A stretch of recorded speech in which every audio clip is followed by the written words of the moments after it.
try to get him again to get that reach to it.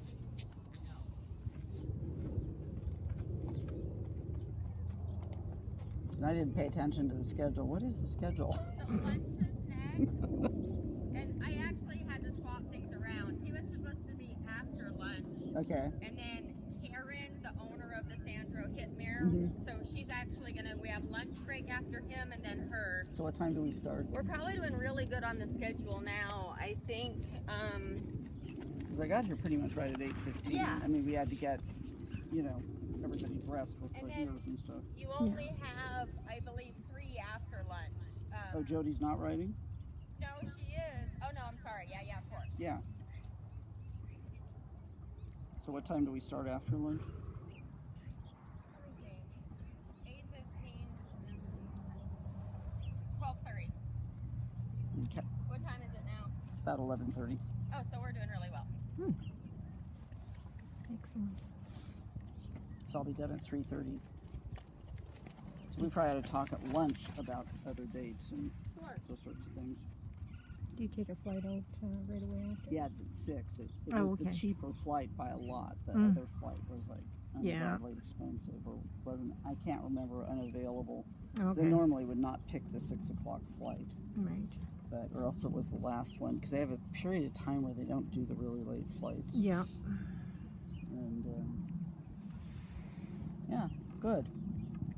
And then do just some 10-meter circles here.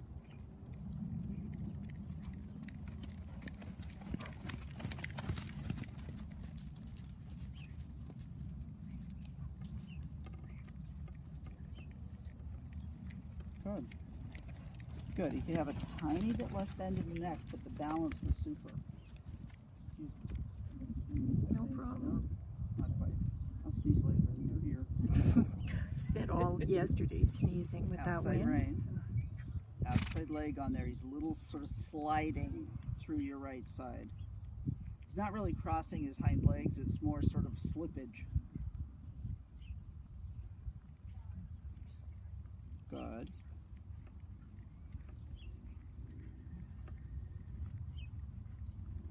Yeah, good.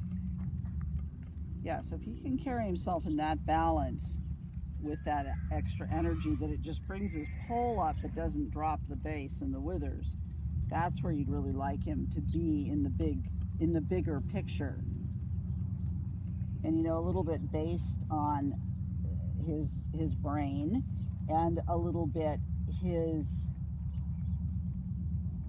history, you know, that may be a little come and go. It may not be something that you can rely on, Right. you know, every day, and then you have to adjust what you're doing. But when you can get that sense that from your seat to your hand you get a good reaction, like that there, so now ask him to be just a little quicker behind. Just a little. That's it. That he gets a tiny bit shorter in his base on the ground. That's better.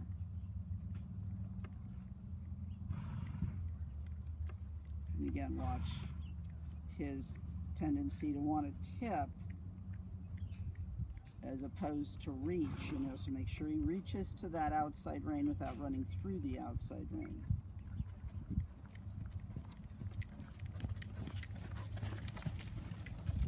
Keep the outside leg on. Good. Better. Yeah. Much better. Yeah. That was really good into the outside side.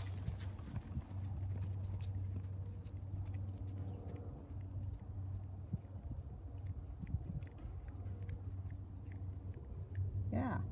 Good. And then go on the big circle down there and stretch him.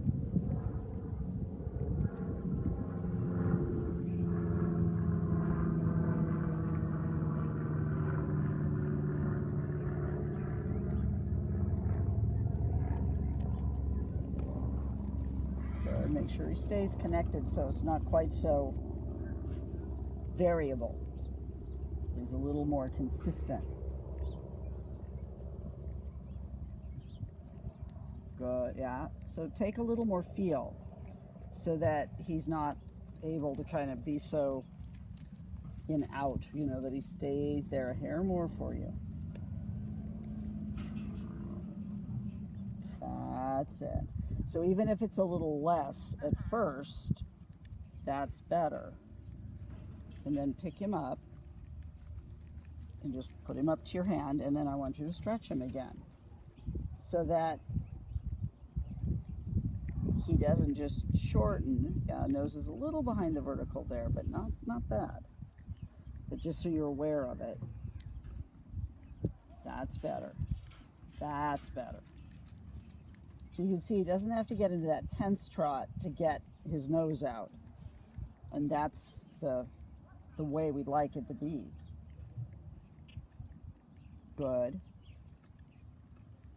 Good. Yeah, and just let him come to walk. And I think that's a really good place for him. I mean, I know it was probably not a full 45 minutes, but to me, there's not